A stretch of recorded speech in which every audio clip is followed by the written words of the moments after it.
kita lanjut ke narasumber kita. Ada kakak pengantin baru. Ada Kak Daniel.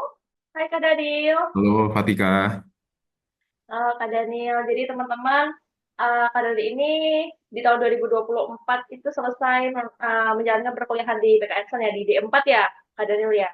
ya Dan benar. lulus di tahun yang sama juga ketika Kak Fatika lulus D3 juga. Dan kalau tadi kita tahu, dan Fatika juga udah pernah ngomong juga tadi bahwa Kak Daniel ini adalah presiden mahasiswa BMTKN 2020 2023 di kabinet Kala Gelora ya Kak Daniel ya. Dan Betul. Fatika juga tergabung menjadi anak buah Kak Daniel di kabinet tersebut ya. Oke, Kak Daniel kita mau masuk ke yang pertama nih. Oke, Kak Fatika. Fatika mau tanya ke Kak Daniel. Kenapa memilih PKN STAN sebagai sekolah kedinasan yang Kak Daniel tuju? Oke, terima kasih Fatika. Jadi dari awal dulu ya teman-teman latar belakang ya. Kalau boleh cerita, aku mulai tertarik dengan PKN STAN ini agak jauh teman-teman. Sejak aku kelas 8 SMP teman-teman. Jadi lumayan jauh ya.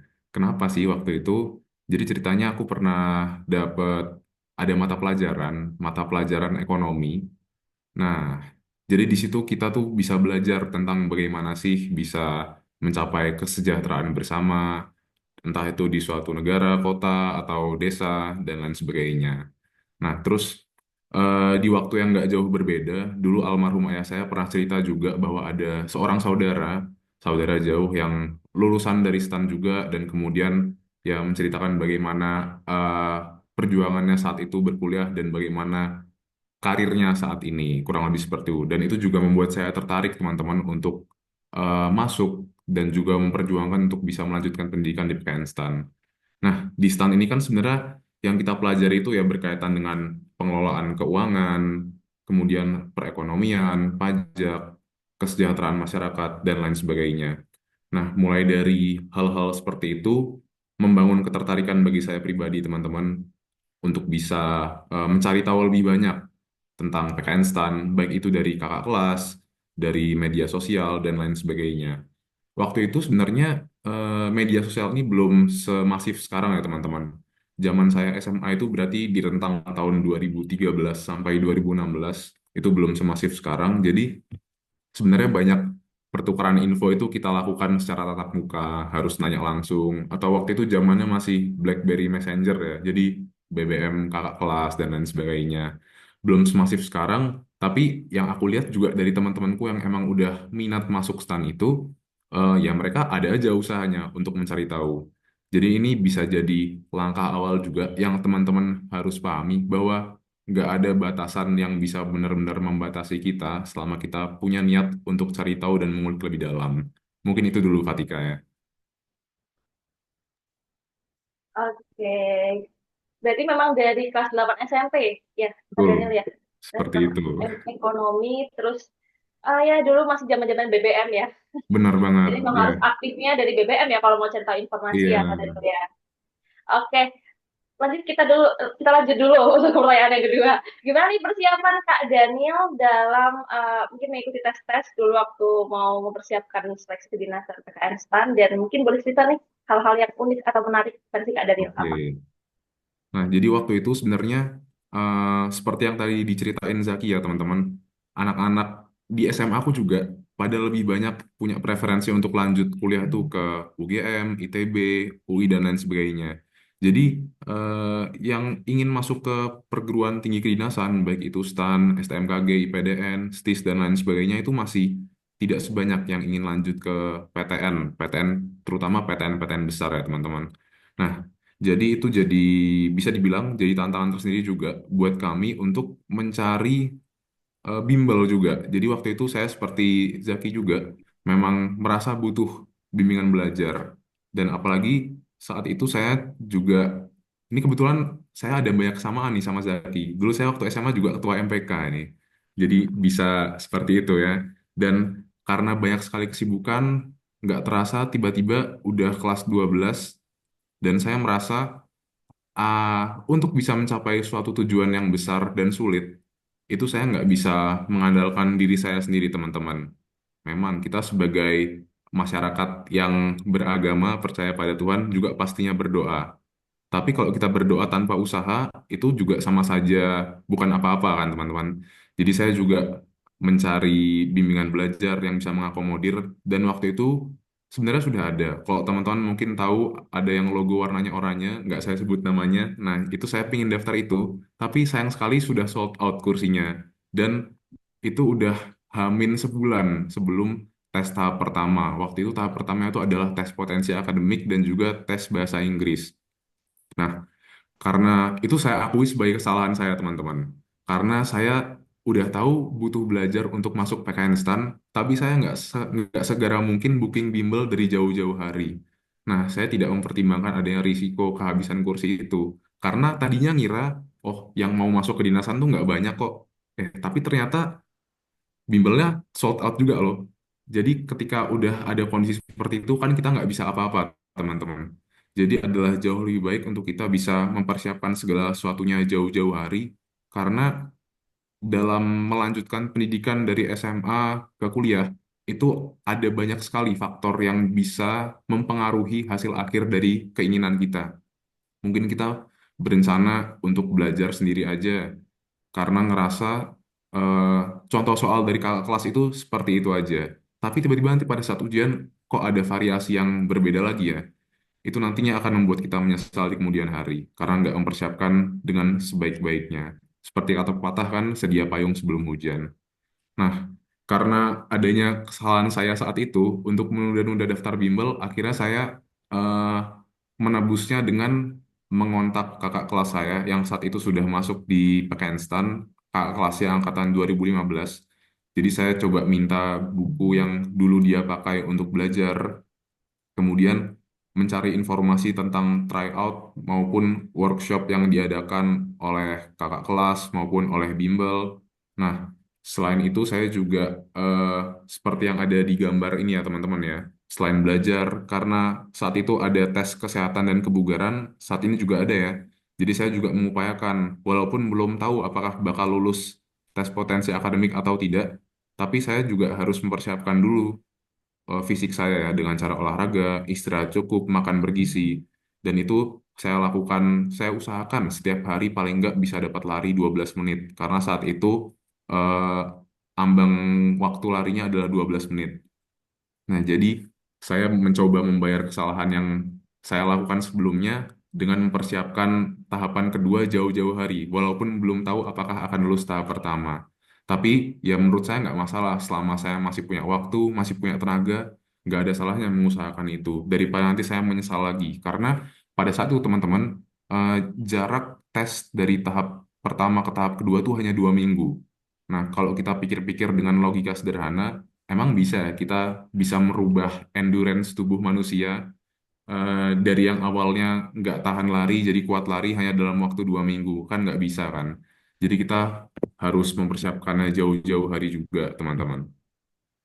Nah, kemudian kalau untuk di tahun saya, tahun 2016 itu, tes yang diadakan tuh ada TPA dan TBI, kemudian tes kesehatan kebugaran, dan juga TKD. Kalau pengalaman yang paling berkesan ya buat saya pribadi itu, saya sih merasa di tahap pertama dan kedua itu sama-sama tidak optimal, teman-teman. Karena saya merasa, eh, jadi di saat itu model ujiannya adalah ketika kita bisa menjawab benar, itu skornya +4. Ketika salah, -1. Ketika kosong, 0. Nah, jadi eh, ketika kita nggak tahu jawabannya, akan lebih prefer untuk mengosongkan saja lembar jawabannya daripada asal jawab nanti salah. Nah, satu, saya merasa eh, lembar jawaban yang saya kosongkan ini kebanyakan. Memang di sisi lain itu strategi saya juga supaya nggak dapat nilai minus, tapi jadi merasa tidak optimal gitu. Begitupun di tahap kedua. Tahap kedua yaitu tes kesehatan dan kebugaran, saat itu adalah lari 12 menit. Saya pribadi juga merasa kurang optimal karena lagi-lagi ini karena faktor di luar kendali saya juga, teman-teman. Karena keterbatasan venue, jadi saya waktu itu tes kesehatannya di Semarang, di Gor Trilomba Juang. Teman-teman mungkin yang orang Semarang tahu bahwa kapasitas lapangannya itu cuman ada kalau nggak salah 8 lajur ya. Sedangkan peserta TKK itu ada ratusan.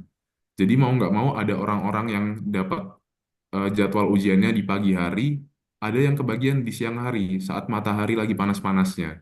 Nah, saya kebetulan tuh dapat yang udah jam 9 ke atas, teman-teman. Dan faktor itu juga nggak saya perhitungkan dalam latihan saya. Tapi puji Tuhan, saat itu bisa lolos juga, karena saya juga nanya ke kakak kelas saya sebelumnya sih, apa sih yang dilihat dari tahapan kedua ini, dan pesan yang beliau sampaikan adalah, yang penting kamu bisa lari dengan konsisten aja, nggak usah sprint sepanjang 12 menit, tapi asalkan bisa konsisten dan kamu bisa menunjukkan ekspresi bahwa kamu itu tetap semangat loh sampai akhir. Nah, itu yang saya coba praktikan dan akhirnya atas izin Tuhan juga bisa diizinkan untuk lulus. Jadi seperti itu Fatika, kalau diceritakan panjang lebihnya. Oke, thank you Kak Daniel. Jadi seperti yang Kak Daniel bilang bahwa kita kalau lari memang nggak bisa ya langsung meningkatkan endurance kita dalam waktu yang singkat ya Kak Daniel ya. Betul banget. Jadi memang kita harus persiapan jauh-jauh hari dan seperti Fatika dulu juga, untuk Fatika yang nggak suka lari ini agak terseok-seok juga ya, masuk Kak Edison harus tes lari 12 menit. Cuma dulu Fatika juga sama nggak sprint nggak ngapa-ngapain kayak ya udah yang penting lari terus aja mau lari Betul. kayak siput udah terserah yang penting 12 menit nggak berhenti. Alhamdulillahnya lolos juga. Jadi kurang lebih berlaku juga nih tips dari Kak Daniel buat teman-teman semuanya ya. Dan memang semuanya itu harus persiapan. Dan sebenarnya dari semua segi tes, kalau mendadak sih sebenarnya nggak bagus juga ya Kak Daniel ya. Cuman Iya, untuk betul banget. kalau untuk olahraga sangat tidak bagus soal Ya, mendadak karena akan susah paling ya tidak bagus persiapannya. itu. Paling tidak bagus. Kalau belajar bisa lah itu dikebut semalam ya, meskipun naik asam lambung lah Nah, dikit. Tapi kalau itu misalkan dia. lari, wah itu susah sih. Oke, kita lanjut ya Kak Daniel ya ke Oke, pertanyaan sesi yang kedua, kehidupan di kampus kedinasan Kak Daniel dulu yaitu kampus PKN STAN. Nah, gimana nih Kak Daniel lingkungan dan budaya di PKN STAN? Apa sih yang membuat PKN STAN ini berbeda dari kedinasan atau perguruan tinggi yang lain? oke. Jadi teman-teman di PKN STAN itu sekarang ada 3 program studi. Jadi ada akuntansi sektor publik, manajemen keuangan negara, dan juga manajemen aset publik, teman-teman. Dari masing-masing program studi ini punya bidang keilmuannya masing-masing yang nanti itu diharapkan bisa berkontribusi lah, lulusannya bisa berkontribusi untuk pembangunan negara di bidang keuangan. Nah, di sini tuh kita belajar, kalau di MKN sendiri ada ilmu tentang perpajakan, bea cukai. Kita tahu teman-teman pajak itu nantinya digunakan untuk membangun banyak fasilitas publik, bangun sekolah, jalan, jembatan, rumah sakit, kemudian juga untuk ngasih subsidi ke BBM, memberikan pendanaan untuk BPJS, untuk asuransi kita, terutama masyarakat kelas menengah ke bawah, dan lain sebagainya. Itu nantinya kita pelajari bagaimana sih kita mengumpulkan pajak, bagaimana teori-teorinya supaya tidak memberatkan masyarakat di program studi tersebut. Kemudian kalau akuntansi sektor publik ini secara khusus belajarnya tentang ya macam-macam di dalam dunia akuntansi, mulai dari audit, penyusunan laporan keuangan, dan lain sebagainya.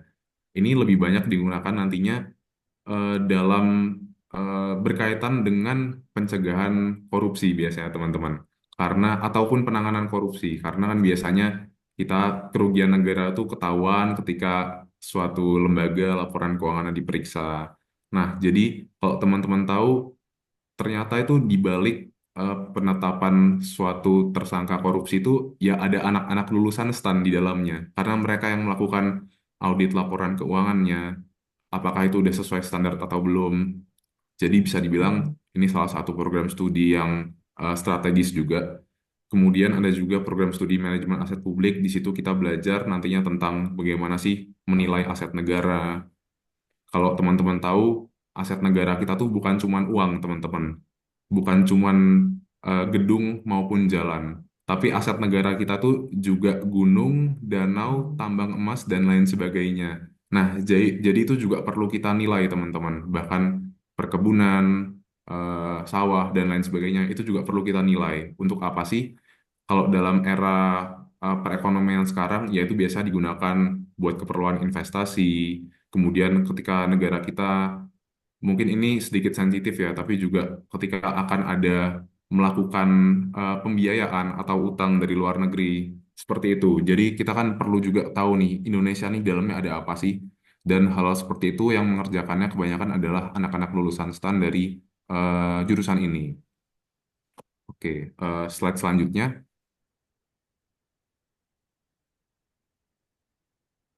Nah, ini ada beberapa bangunan ataupun spot ikonik di PKN Stan, teman-teman. Ada gedung N, ini adalah gedung utama yang dipakai untuk kuliah. Jadi baru selesai dibangun tahun 2021, teman-teman. Dan ini ada 8 lantai, konsepnya ini green building, jadi ada banyak banget kaca, jendela, dan juga eh, istilahnya apa ya, ruang yang dibolongin supaya jadi jalan angin masuk. Karena diharapkan ini bisa meminimalkan banget penggunaan listrik. Kemudian ada air mancur Pekenstan. Ini spot yang digunakan buat banyak banget orang-orang foto ya, baik mahasiswa itu sendiri maupun orang-orang dari luar kampus. Dan FYI teman-teman, dulu waktu saya kelas 2 SMA, saya main ke stan dan saya foto di situ teman-teman. Itu jadi doa saya supaya bisa masuk ke stan juga setelah lulus SMA nantinya. Kemudian ini ada kantin Parma. Parma itu singkatan dari parkiran mahasiswa, karena ini kantinnya dekat parkiran dulunya teman-teman. Jadi di sini biasanya tempat orang anak-anak stan ini pada makan dan lain sebagainya. Terus ini ada student center. Student center ini biasa dipakai untuk wisuda, untuk ospek mahasiswa baru, kemudian untuk kegiatan unit kegiatan mahasiswa, ekskul-ekskul, dan kemudian sekretariat BEM, kemudian organisasi mahasiswa lainnya ada juga di student center ini. Jadi seperti namanya, ini adalah pusat kegiatan mahasiswa, teman-teman. Dan ada lapangan mini soccer, dan juga asrama mahasiswa. Jadi buat info juga teman-teman, jadi PKN STAN ini mahasiswanya diasramakan hanya pada tingkat satu. Jadi nanti setelah selesai naik ke tingkat dua, teman-teman akan keluar dari asrama dan dipersilahkan untuk ngekos di kos masing-masing nantinya. Oke, next. Nah, teman-teman, jadi kalau boleh cerita ya, bagaimana sih budaya mahasiswa di STAN ini? Jadi paling kiri ini ada kampus yang sifatnya lebih militaristik. Kemudian di paling kanan ini ada PTN dan PTS pada umumnya. Jadi kalau kita lihat sekilas kan di kampus-kampus yang lebih militer seperti Akpol, Akmil itu kan kebanyakan mahasiswanya menggunakan seragam. Tadi seperti Zaki dan Arya juga menggunakan seragam juga dari IPDN dan STMKG. Kemudian di kampus-kampus yang demikian kebanyakan bahkan hampir semuanya itu diasramakan eh, sepenuh masa kuliahnya. Jadi seperti Akpol itu kalau nggak salah 4 tahun, jadi seluruh 4 tahunnya diasramakan. Kemudian berbanding terbalik dengan PTN dan PTS pada umumnya, yang mana kita ini ya di kampus benar-benar hanya berkuliah aja, kemudian tidak ada urusan berkaitan dengan kehidupan pribadi masing-masing, baik itu diasramakan maupun pembangunan karakter dan kedisiplinan mahasiswanya. Kuliah juga menentukan jadwal sendiri karena bisa ada sistem KRS di kampus pada umumnya. Nah, kalau saya bisa simpulkan dari pengalaman saya berkuliah di PKN STAN 2 kali ini, PKN STAN ini ada di tengah-tengahnya, teman-teman. Jadi, eh, adalah kampus yang tetap mengutamakan akademik karena ada sistem dropout-nya, teman-teman. Jadi, ketika di setiap semester IP kita tuh di bawah 2,75 atau ada mata kuliah yang dapat E, itu kita akan otomatis terdrop out. Dan bahkan kalau kita nyontek itu juga bisa terdrop out, teman-teman. Tapi di sisi lain, PKN STAN juga tidak mengesampingkan pembangunan karakter dan kedisiplinan. Ini dilatar belakangi karena lulusannya itu akan langsung lulus menjadi pegawai negeri sipil. Dan tentunya untuk bisa, biasanya kalau teman-teman PNS yang mendaftar dari jalur umum, itu kan nanti akan ada pendidikan pembangunan karakter juga.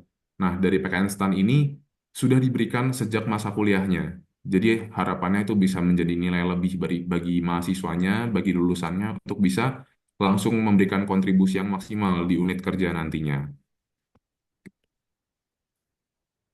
Oke, kurang lebih seperti itu, Fatika.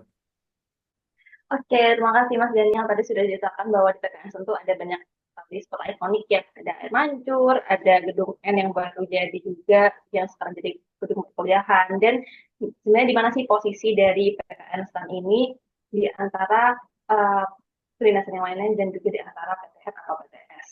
Oke, mungkin satu pertanyaan terakhir sebelum menutup sesi dua ini, Kak Daniel, gimana cara Kak Daniel untuk menyesuaikan atau beradaptasi di kampus PKN STAN dengan kegiatan yang ada di kampusnya?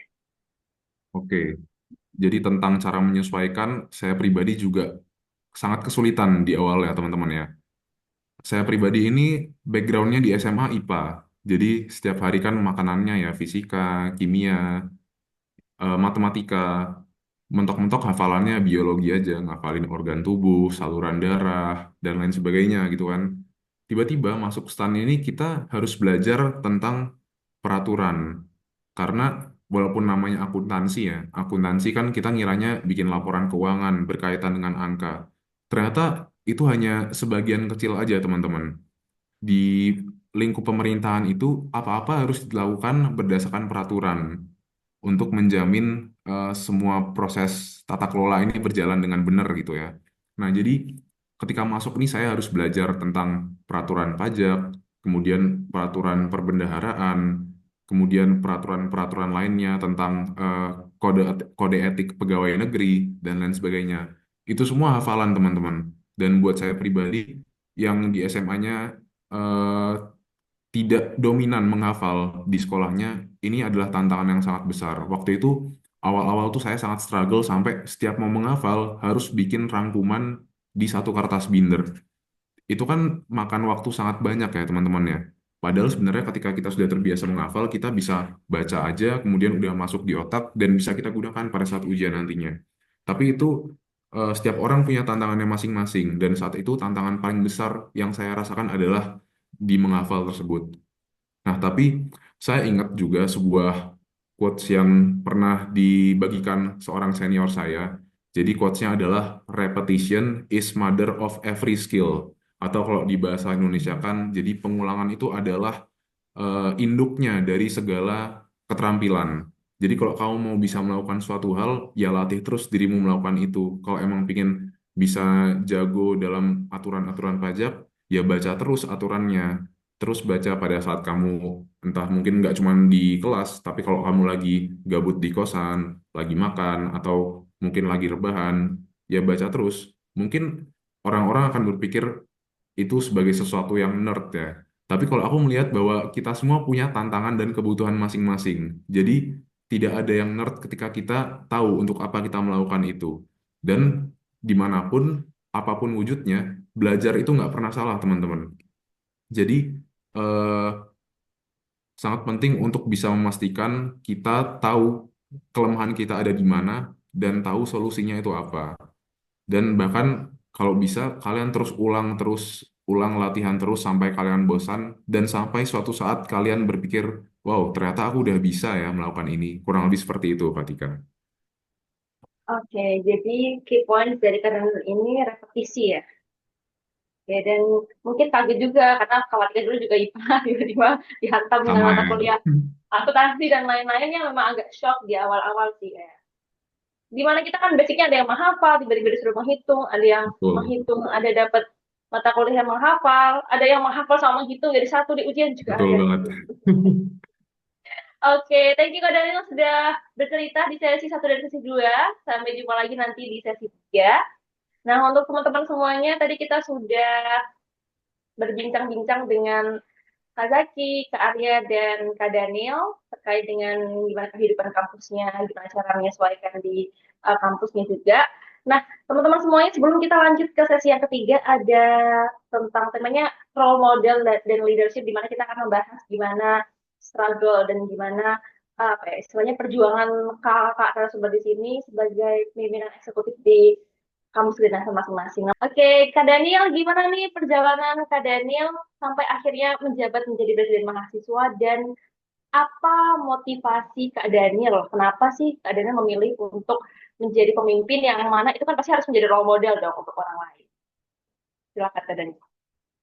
Kalau boleh cerita teman-teman ya. Jadi saya punya cita-cita jadi presiden mahasiswa atau ketua BEM di PKN STAN itu sejak ospek hari terakhir teman-teman. Jadi budaya di STAN itu salah satunya adalah ketika ospek mahasiswa baru, di hari terakhir itu akan ada orasi dari ketua BEM-nya. Nah, saat itu ketua BEM yang menjabat namanya Mas Heru Nugroho, saya masih ingat banget.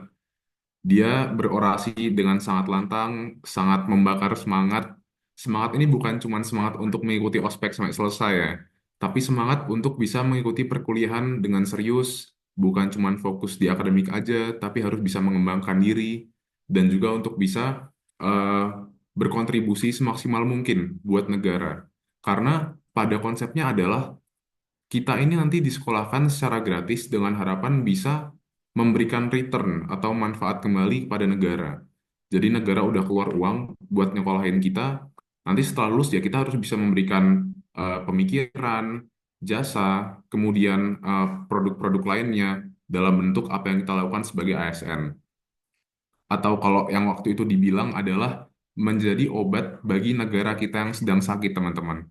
Nah, sejak saat itu sangat membuka pikiran dan hati saya, itu luar biasa banget impact-nya, dan saya juga sejak awal berkuliah berkomitmen untuk aktif melanjutkan keaktifan saya di SMA, walaupun saat itu di STAN kami banyak dihantui oleh bayang-bayang dropout, dan saya melihat langsung ada kakak kelas saya yang saya baru masuk kuliah 2 minggu, teman-teman. Kemudian 2 minggu kemudian itu pengumuman IP dari kakak tingkat saya. Saya baru 2 minggu, beliau langsung drop out, teman-teman. Itu sangat bisa dibilang cukup traumatis buat kami yang tingkat satu. Tapi itu tidak bisa mengalahkan semangat yang saya dapat dari Mas Heru pada saat orasi. Nah, itu cerita awalnya seperti itu, teman-teman. Dan buat saya pribadi juga itu adalah sebuah panggilan yang harus saya jawab karena saya pribadi juga sangat senang berorganisasi, sangat senang untuk melakukan self development dan juga community development, teman-teman. Dan di sini teman-teman bisa lihat ada beberapa foto kegiatan ya, ada kegiatan olahraga, ini pekan mahasiswa, kemudian ada kegiatan sosial, ini mitra desa, teman-teman. Waktu itu kita melakukan kegiatan sampai ke Pandeglang. Kemudian ada juga ini kita kumpul-kumpul di forum mahasiswa kedinasan. Waktu itu saya ketemu Zaki juga di situ. Pertama kali ketemu Zaki kalau nggak salah di bulan Mei tahun 2023 ya. Saya masih ingat tuh. Dan ketemu teman-teman hebat lainnya lah. Jadi dari situ kalau tadi Fatika bilang kita sebagai pemimpin harus ngasih role model, saya pribadi malah dengan menjadi pemimpin tuh bisa dapat banyak kesempatan untuk belajar dari orang-orang yang lebih hebat di luar sana. Karena mungkin orang-orang melihat, oh saya jadi Presma di STAN, Zaki jadi Komandan Resimen di STMKG, pasti mereka yang paling hebat di kampusnya. Ya mungkin seperti itu kalau kita berpikirnya cuma dalam lingkup kampus. Tapi ketika kita melihat ke dunia yang lebih luas, ternyata masih banyak loh orang-orang yang jauh lebih hebat dari kita dan banyak hal yang bisa kita petik dari mereka. Bukan cuma dalam hal akademik, tapi juga bisa soft skill, kemudian keterampilan-keterampilan lainnya. Karena kita kan sebagai manusia, hakikatnya nggak cuma hidup buat satu hal doang. Pasti ada aspek-aspek sosial, aspek-aspek lain yang harus kita penuhi. Nah, kemudian eh, kalau cerita selanjutnya, mungkin di slide sebelumnya, Fatika boleh sebelumnya lagi.